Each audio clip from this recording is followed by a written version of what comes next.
బాగున్నారండి. నేను దోశలు చేయబోతున్నాను. 3 రకాల పప్పులతో చేస్తున్నాను. చూడండి కొలతలు ఎంతంతో కొలతలు చూడండి. ఇవి మినపగుళ్ళు అండి. ఇవేమో ఎర్రపప్పు అండి. గ్లాసులు పోసానండి. ఈ పావు సేరు పెసరపప్పు పెట్టానండి. పెసరపప్పు చూడండి తగ్గింది, 3 అంతులే ఉందండి పావు సేరుకు. ఈ పోసాను. బియ్యం పోయాలండి.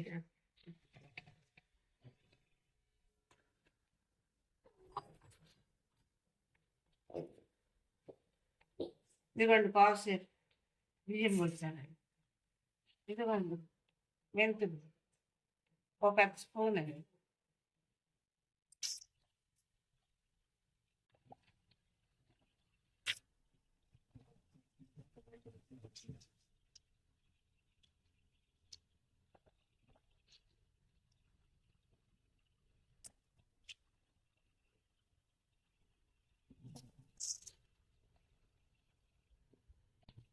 ఇది కడిగి వాటర్ పోసుకొని నానబెట్టుకొని రేపు రుబ్బుతామండి.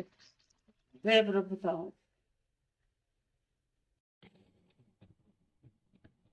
వేసుకున్న పప్పు ఈ రోజు గ్రైండర్కి వేసి రుబ్బుతున్నాం. ఇదండి మా అయిన తర్వాత దోశలు వేసి చూపిస్తాం.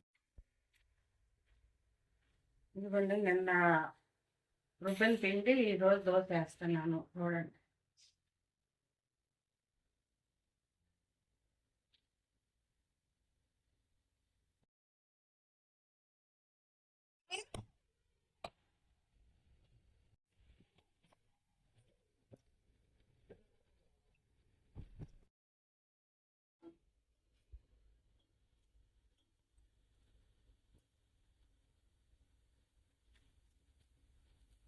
ఎట్లా అంటే ఎట్లానే ఉంటాయండి, కరకరలాడుతూ చక్కగా వస్తాయండి.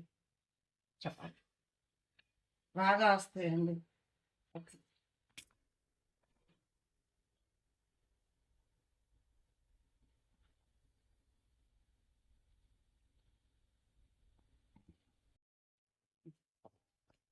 ప్రకారం అండి మేము అట్లోకి వేస్తాము. అటు ఇటు తిరగ కాలిన తర్వాత ఇటు తిప్పుకొని వేసుకోండి, లేకపోతే మాడిపోతుంది కారం. వేసుకోండి, చాలా టేస్టీగా ఉంటుంది.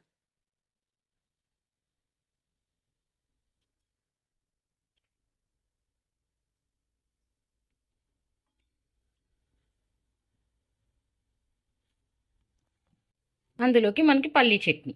ఇదిగోండి దోశలు అయితే వేసేసుకున్నాము 3 రకాల పప్పులతో. మీరు కూడా చూసి ఇంట్లో ట్రై చేసి ఎలా ఉందో మాకు కామెంట్ చేయండి. Thanks for watching. Keep smiling.